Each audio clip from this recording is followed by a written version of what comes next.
नमस्कार, आप देख रहे हैं राज तिलक और इस वक्त मैं मौजूद हूं इंदौर में। लेकिन आज पूरे देश की नजर थी कहां? छत्तीसगढ़ की 20 सीटों पर जहां वोटिंग हो रही थी और साथ ही मिजोरम की 40 सीटों पर वोटिंग हो रही थी। आज वोटिंग हो चुकी है, लेकिन इन सब के बीच मध्य प्रदेश में राज तिलक का कारवां आज इंदौर की जनता के सामने है और मैं यहां पर से आपको दिखाऊंगी राज तिलक जब ये जनता पूछेगी सवाल। लेकिन चूंकि स्पेशल रिपोर्ट में अन्य खबरें भी हम आपको दिखाएंगे, तो मेरे साथ मौजूद है न्यूज रूम से मेरी एआई अवतार अंजना 2.0, जो तमाम बड़ी खबरें आपको आज बताने वाली है। तो इससे पहले कि हम राज तिलक की शुरुआत करें, मिलिए अंजना 2.0 से। अंजना नमस्कार, मैं हूं अंजना 2.0। थैंक यू अंजना ओम कश्यप, क्योंकि हमने दर्शकों से वादा किया है जब आप चुनावों के दौरान बाहर रहेंगी तो आज तक के स्टूडियो से मैं अंजना 2.0 आपको स्पेशल रिपोर्ट दिखाऊंगी। ठीक है अंजना ओम कश्यप, आप राज तिलक की शुरुआत करिए।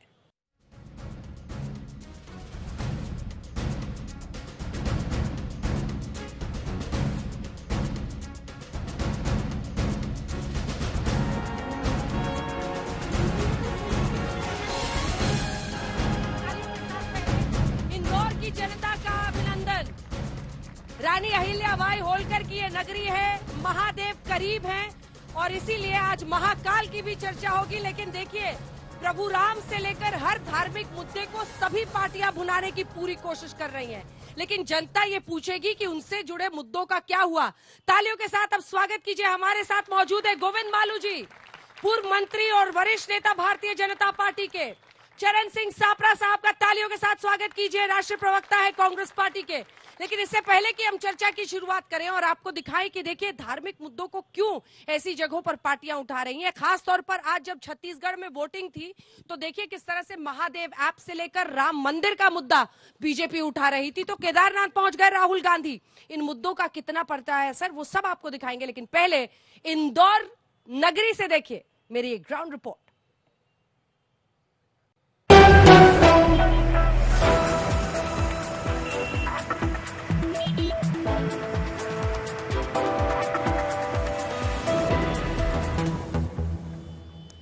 देवी अहिल्याबाई की नगरी इंदौर में आपका स्वागत है। सोचिए 2.5 शताब्दी पहले मराठा बहू बनकर होलकर परिवार में आई थी, हिंदू मंदिरों का जीर्णोद्धार किया एक पुरुष प्रधान समाज में, और एक ऐसी रानी अहिल्याबाई बनी जिनकी चर्चा सोमनाथ से लेकर काशी विश्वनाथ मंदिरों के जीर्णोद्धार के लिए देश भर में लिया जाता है।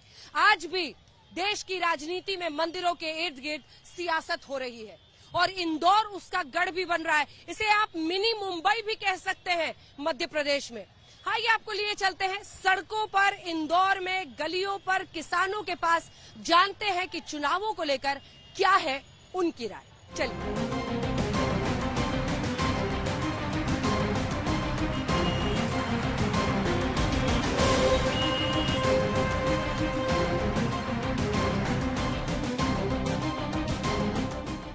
तो इंदौर के ही पास डकाचा गांव में कुछ लोग यहाँ पर बैठे हुए हैं, उनसे बात करते हैं। किसान वो सम्मान राशि भी दे रहे हैं और जब 800-900 का गेहूं था वो आज 2500 का बिक रहा है, और क्या करे किसान के लिए। हाँ, किसान को बहुत अच्छो करो, बीमू भी हमारे मिलो। अभी आज तक अभी 40 साल 50 साल पहले कभी किसी को कुछ नहीं मिला किसान को। खाद का भाव क्या है, गेहूं का भाव क्या है, सोयाबीन का भाव क्या है, प्रॉब्लम नहीं हम खुश नहीं इस मामले में। कमाई का स्तर किसानों का दिन ब दिन घटता जा रहा है।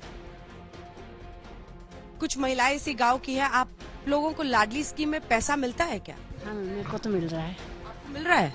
कितना मिलता है? मेरे को एक बार 1000 मिले थे, इसके बाद 1250 मिल रहे अभी। नहीं मिला। वो शिवराज चौहान थे। हाँ, अच्छा काम किया। अच्छा किया है। राम मंदिर की बात करते हैं, वो आपको सही लगता है? हाँ, राम मंदिर बनाया और बन भी, हाँ बनने वाला भी है। किस बात से खुश? राम मंदिर बन रहा है इसलिए। क्या लग रहा है आपको? सरकार ठीक बढ़िया चल रही है, क्या बढ़िया चल रही है? एक नंबर विकास हो रहा है। क्या सोच रहे हो, सरकार जो अभी चल रही है उससे खुश हो? हम तो खुशी जी।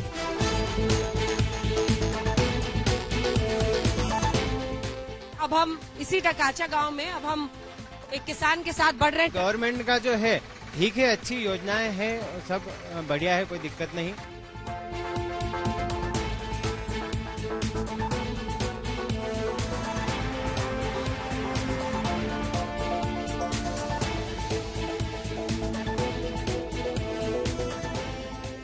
आइए अब आपको लिए चल रहे हैं एक ऐसे मेन मार्केट एरिया में, मेन बाजार में, यहाँ इंदौर में।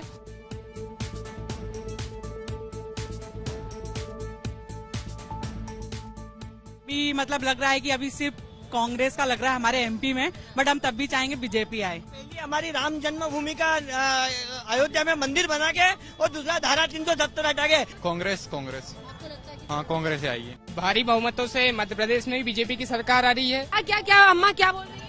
मोदी जी को आगे बढ़ाना है अम्मा। क्यों? हमारा सब धंधा करने देते हैं, हमको सब सुविधा दिया है और सबके लिए हित के लिए काम कर रहे हैं वो। हमारा देश कैसा होए, मोदी सरकार जैसा होए, हमारा मोदी सरकार ही जीतेंगे। कुछ नहीं सोच रहे हैं, मोदी को जिताएंगे।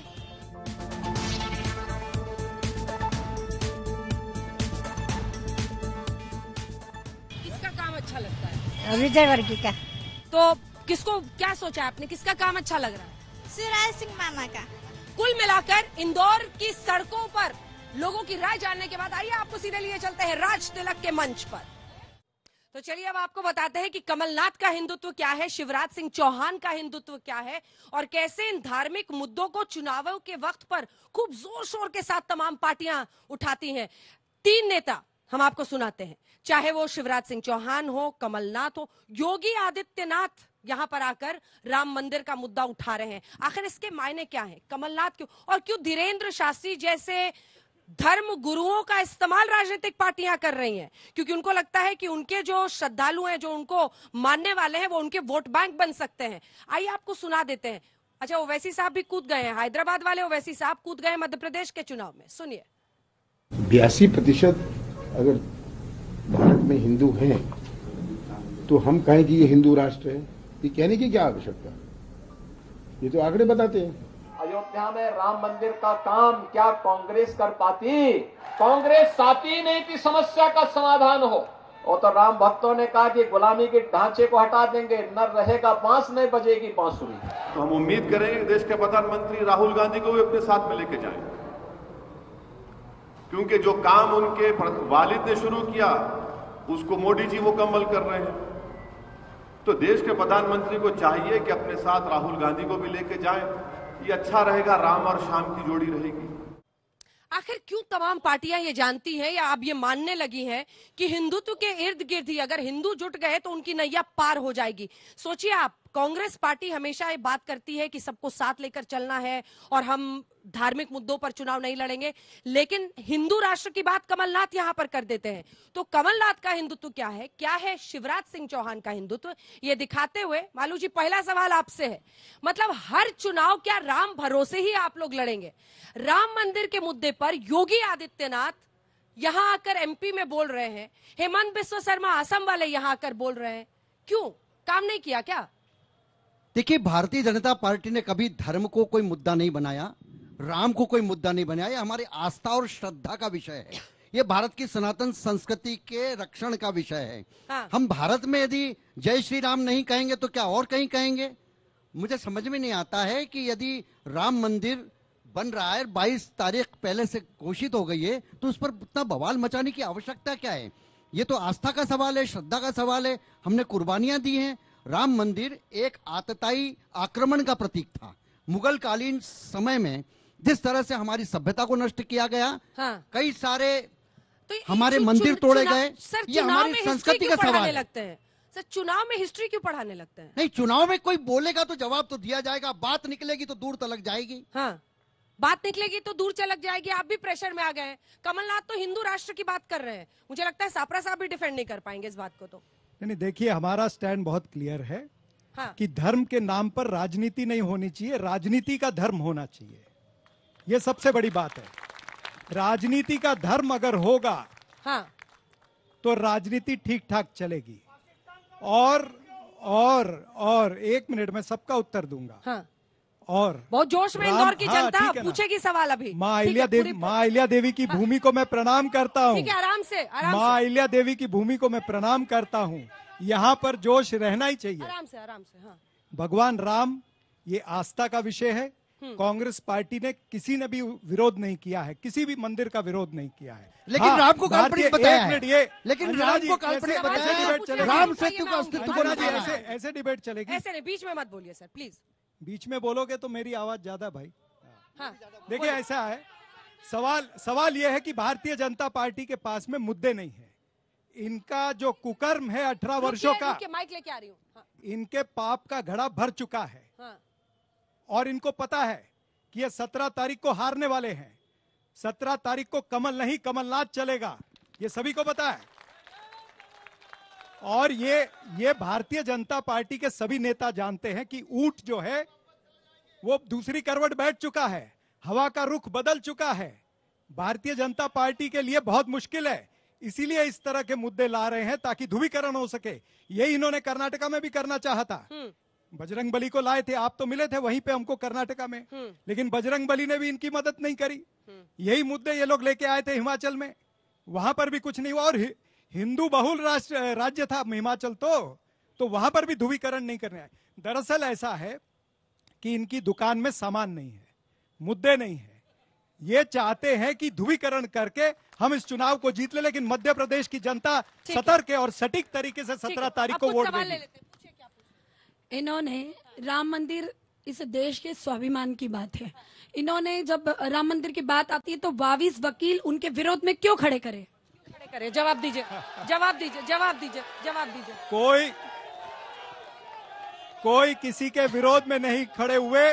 सवाल ये है कि भारतीय जनता पार्टी जो है कुशासन पर उत्तर नहीं दे सकती, महंगाई पर उत्तर देने के लिए भारतीय जनता पार्टी तैयार नहीं है। बेरोजगारी जो बढ़ी है मध्य प्रदेश के अंदर, उसके ऊपर आप उत्तर देने के लिए तैयार नहीं है। महिला उत्पीड़न हो रहा है, आदिवासी के ऊपर पेशाब किया जा रहा है, दलितों पे उत्पीड़न हो रहा है। इन सब बातों का उत्तर जो है भारतीय जनता पार्टी के पास नहीं है। सवाल घुमा दिया, इसलिए सवाल घुमा दिया भाई। सवाल मैंने जनता का सवाल पूछा है, क्या ये जनता के सवाल नहीं है? बीजेपी से मेरे एक क्वेश्चन है कि वो मुझे बताएं कि जब चुनाव आते हैं तो राम मंदिर आते हैं और मुगलों की बात आती है, ठीक है। 700 साल पहले मुगल राज किए, उसके बाद 250 साल अंग्रेज ने मार्च मचाई यहाँ पे, उसमें कितने लोग ने शहीद हुए वो लोग आज भी जाके इंडिया गेट पे देख सकते हैं कि उसमें हिंदू ज्यादा है, मुस्लिम ज्यादा है या सिख ज्यादा है। हिंदू मुस्लिम वाली पॉलिटिक्स क्यों करते हैं? जवाब हम हिंदू मुस्लिम की पॉलिटिक्स बिल्कुल नहीं करते हैं। कौन ज्यादा है कोई, ये भारत की संस्कृति अस्मिता का सवाल है। भारत का विभाजन नेहरू जी ने इसलिए कराया कि उन्होंने कहा था 1960 में एक इंटरव्यू में कि हम थक चुके हैं, यदि हम विभाजन स्वीकार नहीं करेंगे तो हमें सत्ता नहीं मिलेगी। इस तरह की बात यदि नेहरू करते थे तो विभाजन को स्वीकार किया। हमारे 2 शक्तिपीठ हमने दूसरे देशों को दे दिए बंटवारे में। जो आज बांग्लादेश है, जो पाकिस्तान है, करतारपुर साहिब गुरुद्वारा हमने दे दिया। हमने और कांग्रेस ने केवल वोट बैंक की राजनीति की, केवल वोट बैंक की राजनीति की। एक अच्छा हिंदुस्तान की संस्कृति और सभ्यता अगला सवाल लीजिए। अरे मालूम साहब रुकिए खिलवाड़ होता रहा।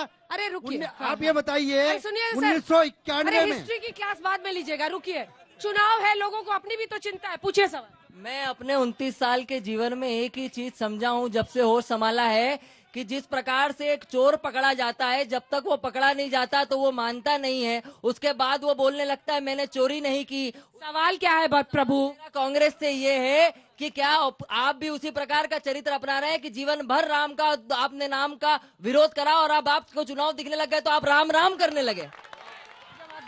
हमने कभी भी विरोध नहीं किया, ये कह दूं, लेकिन मध्य प्रदेश के अंदर विषय है मामा का मिशन 50% कमीशन। ये विषय आज विषय है कि डबल इंजन की सरकार का ट्रिपल भ्रष्टाचार चल रहा है।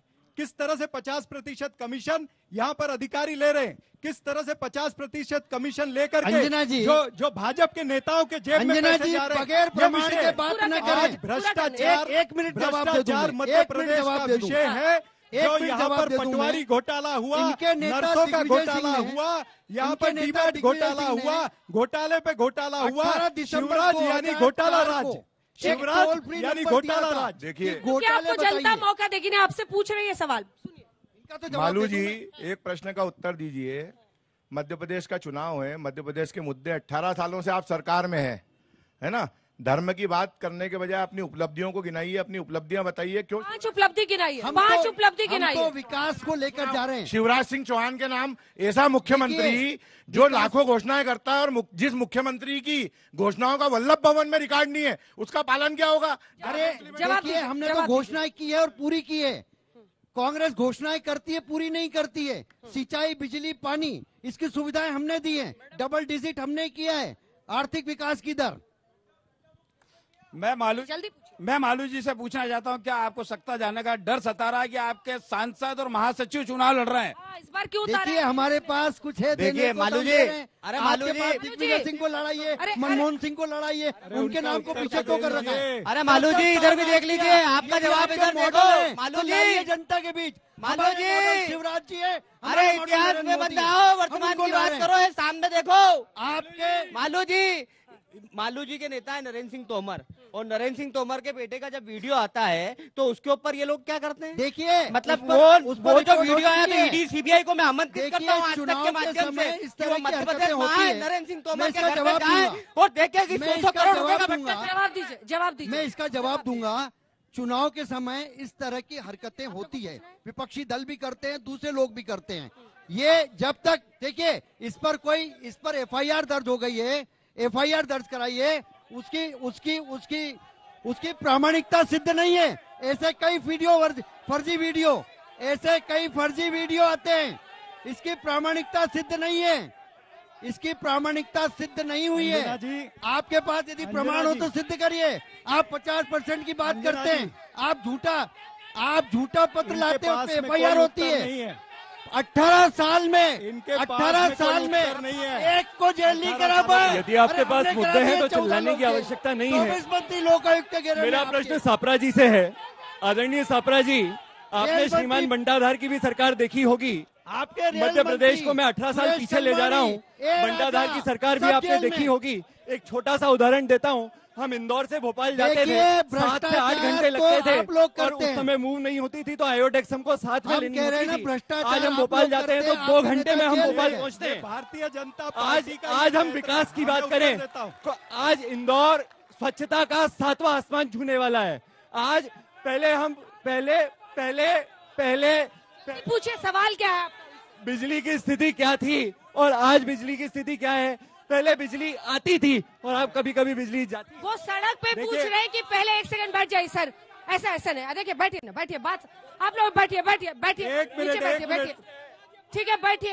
1 मिनट। वो कह रहे हैं कि पहले आयोडेक्स लेकर चलना पड़ता था। 18 साल पीछे ले गए फ्लैशबैक में, कह रहे पहले आयोडेक्स लेकर सड़क पर निकलना पड़ता था। भारतीय जनता पार्टी की यही तकलीफ है। मेरा जवाब सुन लीजिए कि ये बैठना चाहते हैं ड्राइविंग सीट पर, लेकिन रेयर मिरर में देख करके गाड़ी चलाना चाहते हैं। 18 साल पहले की बात करेंगे, आज की बात नहीं करेंगे। अरे ये तो चूहे से हाथी को हार पहना देते हैं।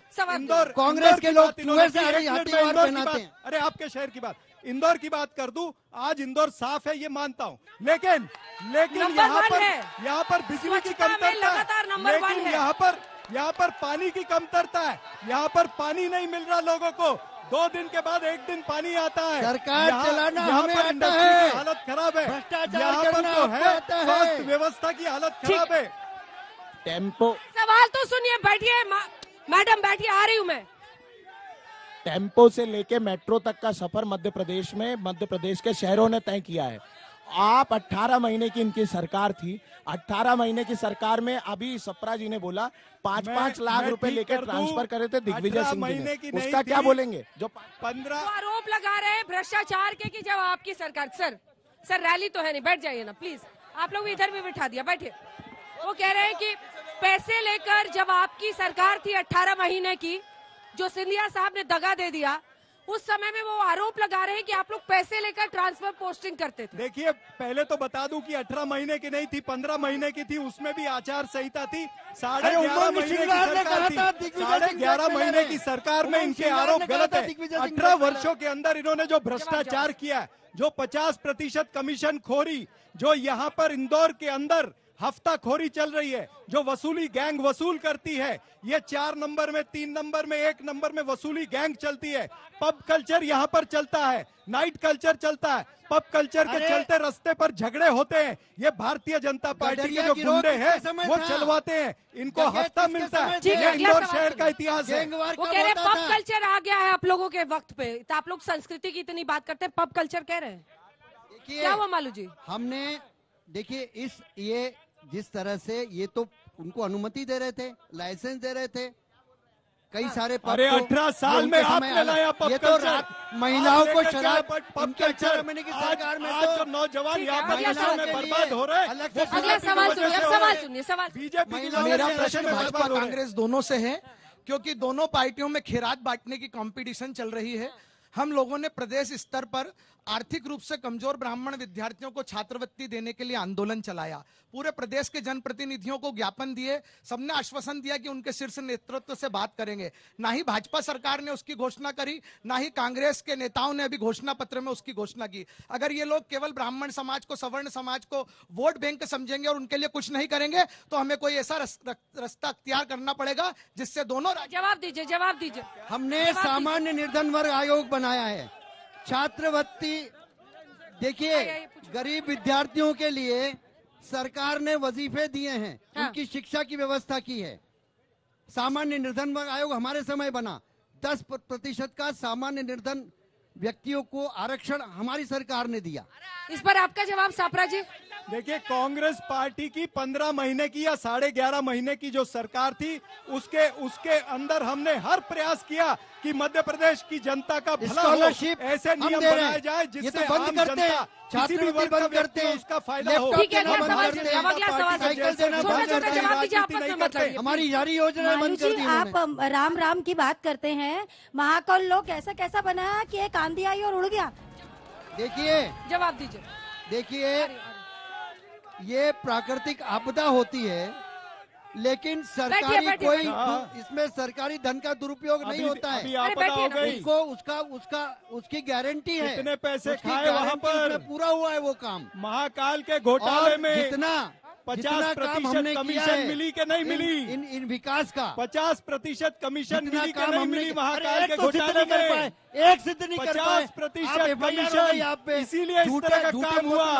FIR होती है आप पर, एक आरोप यानी घोटाला न्यायालय था आपके पास। शिवराज यानी घोटाला राज, ये दुनिया बोल रही है। आपने जब महाकाल में भी घोटाला राज, तब जनता पर आरोप लगाए, सरकार आपकी चल रही है। मेरा प्रश्न कांग्रेस के प्रवक्ता जी से है। मेरा उनसे एक प्रश्न है, कल प्रियंका गांधी जी प्रदेश में, मैं 1 मिनट की बात है, 1 मिनट की बात है। मेरा प्रश्न उनसे है, प्रियंका गांधी जी पढ़ी लिखी है या नहीं है? उनको MSP का फुल फॉर्म नहीं पता है कि MSP क्या होता है। उसके बाद इंदौर के ही एक नेता वहां जाते हैं गुलदस्ता देने, लेकिन खाली गुलदस्ता देके आ जाते हैं और उसके बाद वाहवाही बटोरने लग जाते हैं। ये इनके नेता इस प्रदेश के, इस देश के।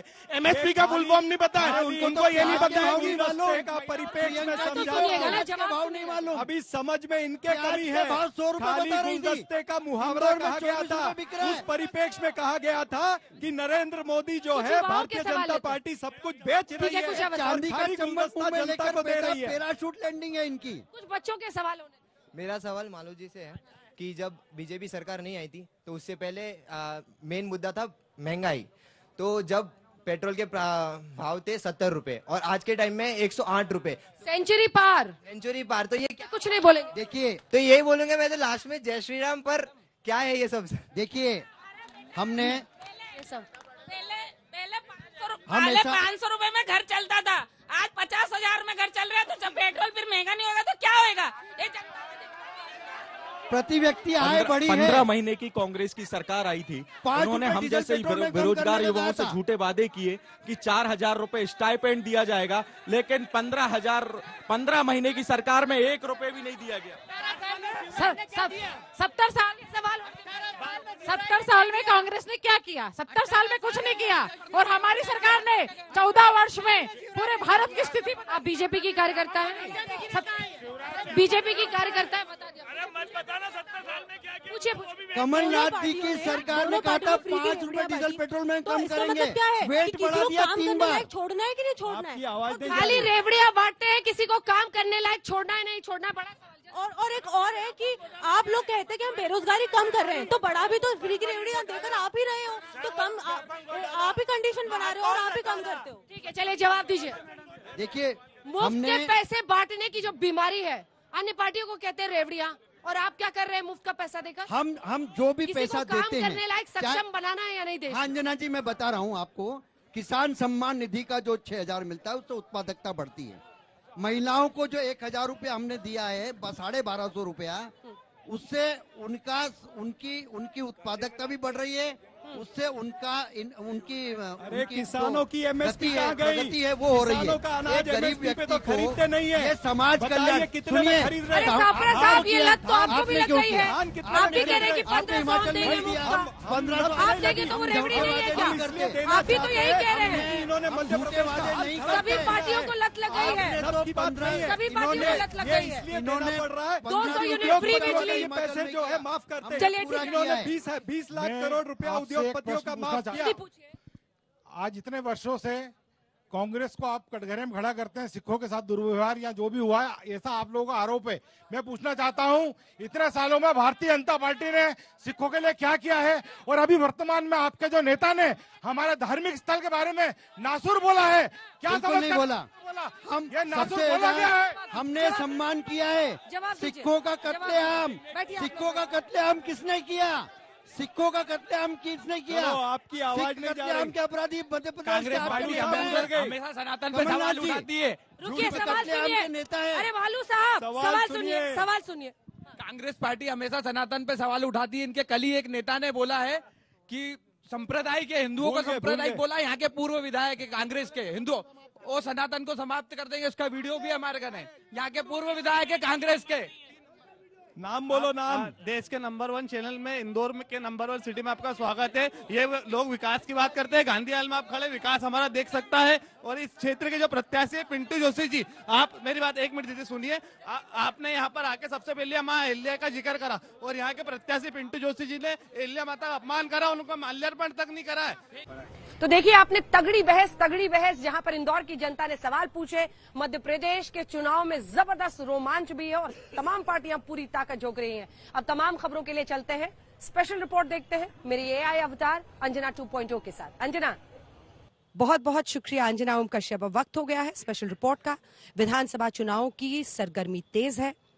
बीजेपी और कांग्रेस में जबरदस्त संग्राम छिड़ा हुआ है। छत्तीसगढ़ में महादेव ऐप का मुद्दा छाया हुआ है, तो देश की राजधानी दिल्ली में प्रदूषण को लेकर सुप्रीम कोर्ट ने सख्त टिप्पणी की है और कह दिया है सरकारें कदम उठाए, वरना हमने अपना बुलडोजर शुरू किया तो फिर हम रुकेंगे नहीं। आज से 5 राज्यों के विधानसभा चुनावों की शुरुआत हुई है। ऐसे में बीजेपी और कांग्रेस दोनों ही चुनावी बिसात बिछा रही हैं। बीजेपी छत्तीसगढ़ से लेकर राजस्थान तक करप्शन को लेकर कांग्रेस पार्टी पर प्रहार कर रही है। आज अंजना ओम कश्यप ने केंद्रीय मंत्री अनुराग ठाकुर से बात की। एक्सक्लूसिव बातचीत है ये। उन्होंने 508 करोड़ के मामले पर छत्तीसगढ़ के सीएम भूपेश बघेल को घेरा, तो ये भी कहा कि राजस्थान को गहलोत ने लूट लिया। इस वक्त हमारे साथ अनुराग ठाकुर जी जुड़ रहे हैं, जो दरअसल चुनाव प्रचार कर रहे हैं मध्य प्रदेश में, लेकिन बात छत्तीसगढ़ की। और वो कह रहे हैं कि जैसे वोटिंग का टाइम आता है तो आप लोगों की ये तमाम एजेंसियां निकल जाती हैं बीजेपी की तरफ से। ये जो 508 करोड़ का आरोप आप लोग सीधे बघेल साहब पर लगा रहे हैं, ये साजिश है। वो कह रहे हैं आप लोग अंडर कॉन्फिडेंस में 15 सीटें नहीं जीतेंगे, इसलिए ईडी का इस्तेमाल कर रहे हैं। पहली बात ये कि जांच एजेंसियां स्वतंत्र हैं और भ्रष्टाचार के खिलाफ कड़ी कार्रवाई करने के लिए, जांच करने के लिए उनको सब अधिकार हैं। दूसरी बात, जहां घोटाले हुए वहां वो दस्तक देती हैं। और छत्तीसगढ़ में पिछले 2 सालों में देखिए, शराब घोटाला, कोयला घोटाला, गोठान घोटाला, पेपर लीक घोटाला, अब महादेव ऐप घोटाला, घोटाले पे घोटाला, ये छत्तीसगढ़ की पहचान श्रीमान भूपेश बघेल जी ने बनाई है। जहां छत्तीसगढ़ में कहते हैं घोटाला करो और भूपे करो, और महादेव ऐप के बाद पता चल गया कि अरबों रुपए कमाओ और 508 करोड़ रुपए भूपेश बघेल को पेमेंट करो। और बघेल जी आज इतना पसीनो पसीनी हो रहे हैं, घड़ी बार बार देखते हैं, सवालों से भागते हैं। जनता गरीब भाग भूपेश भाग, भाग भूपेश, कहां भागेंगे? जनता भगाएगी चुनावों से, कांग्रेस को बाहर का रास्ता दिखाएगी, लेकिन भ्रष्टाचार जो किया उसके जवाब तो देने पड़ेंगे, भागने नहीं देंगे। भगवान राम का पैसे है, आप लोग पहले नाम ले रहे थे, अब आपने ओम नमः शिवाय त्रिशूल भी लगा लिया है। मंत्री जी ये बताइए ना कि आप क्यों नहीं बंद करते? वो सीधा कह रहे हैं आप क्यों नहीं बंद करते? जिस गाड़ी में पैसे मिले वो बीजेपी के नेता की गाड़ी है। बहुत सारे आरोप वो लगा रहे हैं कि ये सारे लोग मिले हुए हैं, आप क्यों नहीं बंद करते? बंद क्यों नहीं? अंजना जी, राज्य की जांच एजेंसियां वो कहते हैं 1 साल से काम कर रही हैं। क्या एक पत्र एक बार भी लिखा किसी को बंद करने के लिए? क्या इंफॉर्मेशन टेक्नोलॉजी के एक्ट के अंतर्गत क्या वो अपना अधिकार इस्तेमाल नहीं कर सकते? क्या मजबूरी थी भूपेश बघेल जी की कि वो शुभम सोनी से 10 बार बात तो करेंगे, 10 बार पैसा भी लेंगे, लेकिन ऐप बंद करने के लिए लिखेंगे नहीं? शुभम सोनी का वीडियो प्रमाण है, पर अगर वीडियो से चले फिर नरेंद्र तोमर के मामले में उनका बयान है जी। शुभम सोनी का वीडियो नहीं, बयान दिए हैं, स्टिंग ऑपरेशन वहां पे हुए हैं और सबकी बातें वहां पर सामने आई है। और जहां दूसरी ओर तोमर जी के बेटे ने खुद वहां पर उन्होंने एफआईआर दर्ज कराई कि इसकी जांच होनी चाहिए। आखिरी सवाल आपसे, कमलनाथ मध्य प्रदेश, छत्तीसगढ़ भूपेश सिंह बघेल, राजस्थान अशोक गहलोत, आपका मुकाबला क्या इन राज्यों में? बड़े कांग्रेस के नेता, चेहरे बड़े हैं ये, और इन्होंने जीत दिखाई है। वो अलग बात है कि सिंधिया साहब को आप लोगों ने फिर अपनी तरफ कर लिया। तीनों ऐसे नेता हैं, इसीलिए आप लोगों को अब लग रहा है कि इस बार तो साम दाम दंड भेद सब करो, 24 करीब है। नहीं, बिल्कुल नहीं। 23 में क्या हुआ था, फिर जो 18 में क्या हुआ था, 19 फिर भी हम जीते। हर चुनाव की एक रणनीति होती है कि आपको चुनाव को लड़ना कैसे है। आज कांग्रेस के चेहरों पे देख के चले, मैं आपसे एक एक करके बात करता हूँ। भूपेश बघेल जी, मैंने इनके 5 घोटाले आपको गिनाए और ताजा 508 करोड़ रुपया घूस का भी उदाहरण सामने आया। भूपेश आरोप है ना अभी कन्विक्शन का, वो भी हो जाएगी। आप ये कल आप मनीष सिसोदिया जी पे भी यही कहते थे, आप संजय सिंह जी पे यही कहते थे, आप सत्येंद्र जैन जी पे, और केजरीवाल जी तो ईमानदारी का सर्टिफिकेट बांटते थे। आज सब जेल में है जी, और ऐसे भूपेश बघेल जी भी होंगे। और जहां तक राजस्थान की मैं आपको बात करूं, वहां पे देखिए गहलोत साहब, वहां तो राजस्थान में एक ही चल रहा है, गहलोत सरकार चल रही है, लूट ही लूट। और अब आपको दिखाते हैं मध्य प्रदेश के इंदौर, जहां पर इंदौर 1 सीट से विधानसभा चुनाव लड़ रहे बीजेपी के दिग्गज और सीनियर नेता कैलाश विजयवर्गीय। उनसे ये खास बातचीत अंजना ने की है। अंजना ओम कश्यप ने कैलाश विजयवर्गीय से तमाम सवाल दागे। उन्होंने महादेव ऐप का बड़ा घोटाला बताया है, साथ ही कमलनाथ को भी नकली हिंदू बताकर प्रहार किया। इस बार आपको चुनावी मैदान में उतार दिया है और न जाने कितने खतरे पैदा हो गए शिवराज सिंह चौहान के लिए, ऐसा कांग्रेस कह रही है। क्या सोचकर आपको चुनावी मैदान में, आप तो खुद कह रहे थे कि मैं चुनाव नहीं लड़ना चाहता था, किस तरह से देख रहे हैं आप इस चुनाव? नहीं, बहुत अच्छे से देख रहा हूँ, और ये बात सही है कि पहले मेरा चुनाव लड़ने का मूड नहीं था। जब पार्टी निर्णय कर लिया तो उनके आदेश का पालन कर मैं चुनाव लड़ रहा हूँ, और बहुत मस्त होकर लड़ रहा हूँ। अपने क्षेत्र में कम जा रहा हूँ, मध्य प्रदेश में ज्यादा घूम रहा हूँ। चौहान जी के लिए आप खतरा तो नहीं है सबसे बड़े? मैं किसी के लिए कभी भी खतरा नहीं रहा। अच्छा, जो मुद्दे हैं उसमें बार बार आप लोग राम मंदिर, छत्तीसगढ़ में वोटिंग हो रही है तो महादेव, मतलब दो भगवान को उतार दिया आपने मैदान। देखिए, ऐसा है, महादेव तो एक बहुत बड़ा घोटाला है। महादेव के नाम से लोग चूकते नहीं। हम लोगों के महादेव के प्रति श्रद्धा है, और कांग्रेस महादेव के नाम पे घोटाला करती है। इतना ही अंतर है दोनों में। महादेव का नाम वो भी लेते हैं पर घोटाले के पीछे रहते हैं। हमारी श्रद्धा रहती है, हम बाबा विश्वनाथ के मंदिर का विकास करते हैं, हम केदारनाथ का विकास करते हैं। तो हमारे महादेव में और उनके महादेव में अंतर है। जहाँ तक राम मंदिर का इश्यू, तो हमने तो कभी भी नहीं उठाया। उन्होंने कहा कि ये पोस्टर हटाओ, ये पोस्टर हटाओ, चुनाव आयोग में शिकायत की। इश्यू वो बनाते, हम नहीं बनाते। हमारा तो साफ क्लियर है, विकास का एजेंडा है पूरा। जब से मोदी जी आए इस देश के अंदर एक ही एजेंडा चल रहा है, विकास का एजेंडा। बीजेपी तो कह रही है कि राम मंदिर, आप कल्पना कर सकते हैं कि कांग्रेस के टाइम में बन पाता? आप देखिए छत्तीसगढ़ के आपके मैनिफेस्टो में लिखा हुआ है कि हम तीर्थ यात्रा कराएंगे राम मंदिर का, तो राम मंदिर को तो आप लोग भुना ही रहे हैं। देखिए, राम मंदिर नहीं, तीर्थ यात्रा तो मध्य प्रदेश में हम पिछले 10 सालों से करा रहे हैं बुजुर्गों की। तो सिर्फ राम मंदिर की नहीं है। वे गरीब लोग जो तीर्थ यात्रा करना चाहते हैं और वो नहीं कर सकते हैं, तो उसको सरकार करा रही है। सरकार की ड्यूटी है। हम लोग जन कल्याण की योजनाएं बनाते हैं, उसमें से एक जन कल्याण की योजना ये भी कि हम बुजुर्गों को तीर्थ यात्रा करा रहे हैं। स्पेशल रिपोर्ट में आज के लिए इतना ही। कल फिर हम इसी वक्त हाजिर होंगे। बहुत धन्यवाद आपका अंजना 2.0। देखिए, मैं चूंकि फील्ड में मौजूद हूं तो तमाम खबरें अब मेरा एआई अवतार आपको स्पेशल रिपोर्ट में बता रहा है। लेकिन राज तिलक में आज इतना ही। कल हम पहुंचेंगे गुना और वहां पर जनता दागेगी नेताओं से सवाल। बने रहिएगा हमारे साथ, देखते रहिए आज तक।